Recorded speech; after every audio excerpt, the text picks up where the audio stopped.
นี่พี่น้องซอขนาดได้นี่เป็นอยากเลยนี่ขึ้นขั้นใดมาถากินนี่มาพบกันเด้อพี่น้องเด้อสองพักกรไอติมแซ่บนี่มีเตาเด้อพี่น้องน้องเตามาลงมานะขึ้นไปยังอยากกระถายุลุ่มก็ได้สิให้กินดอกลงมาอุ้ย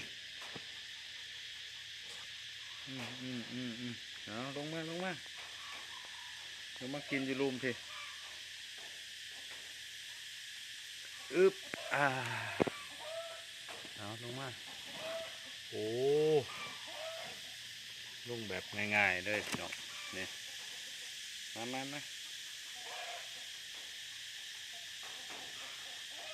ลงมาเวลาเป็นอย่างเพิ่งขึ้นไปถ่ายอยู่ขั้นใดเพิ่นได้พี่น้อง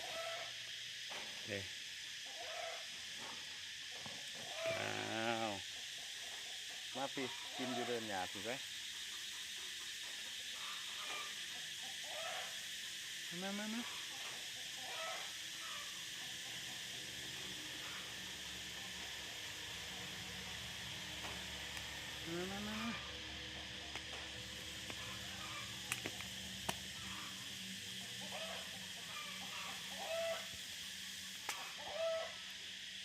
่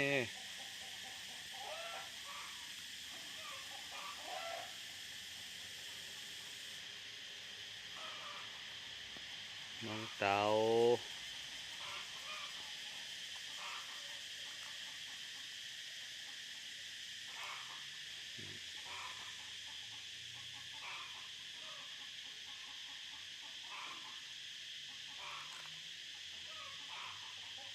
น้องเตากินแตงเด้อพี่น้องเด้อนี่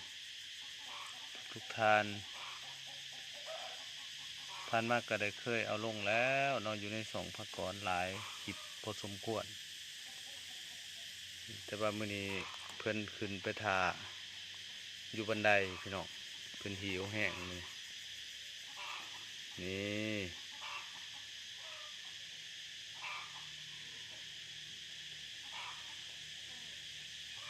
กินบักแตงพี่น้องกินหลายแนวแหละเพิ่นกินนะบักแตงหมากโมก็กินเด้อพี่น้องเด้อ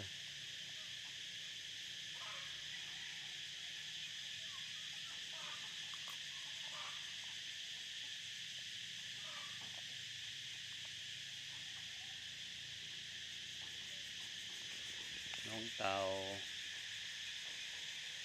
อ้าวทำไมล่ะ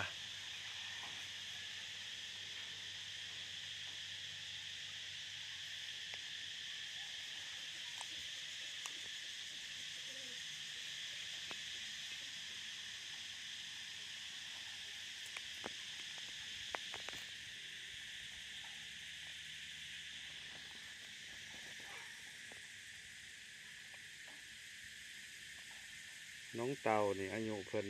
มาอยู่น้ำเอาเพิ่นมาอยู่น้ำนี่13 ปีนี่แหละเด้อทุกท่านเด้อเพิ่นแบบคุ้นพี่น้องบ่ได้เห็นคนลงย่างลงมานี่เพิ่นก็สิย่างตามหลังโดดแหละไผก็สร้างเนาะถือว่าเพิ่นหิวถ้าเพิ่นย่างตามหลังก็มันเพิ่นอยากอาหารเด้อพี่น้องเด้อนี่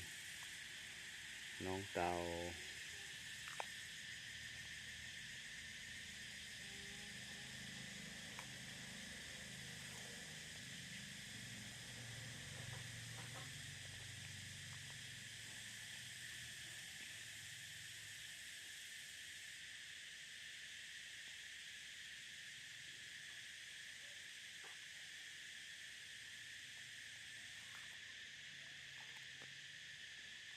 น้องเต่ากิน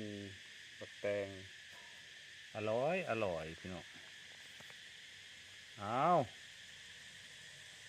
ตรงไหนแหละตรงไหน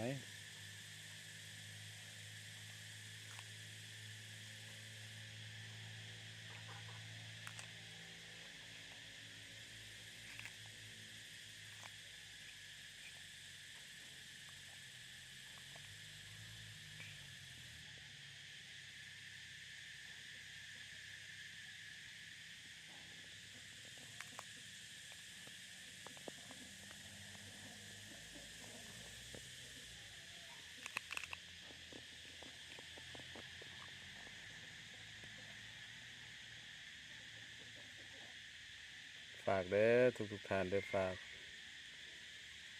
เป็นกำลังใจเนี่ยเด้อขอบใจเด้อผู้ที่เขามาเบิ่งมาชมกับฝากกดไลค์กดแชร์ให้แน่เด้อน้องเต่า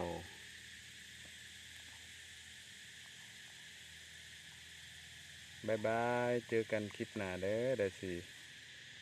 อัปเดตลงให้เบิ่งเรื่อยๆเด้อทุกท่านเด้อ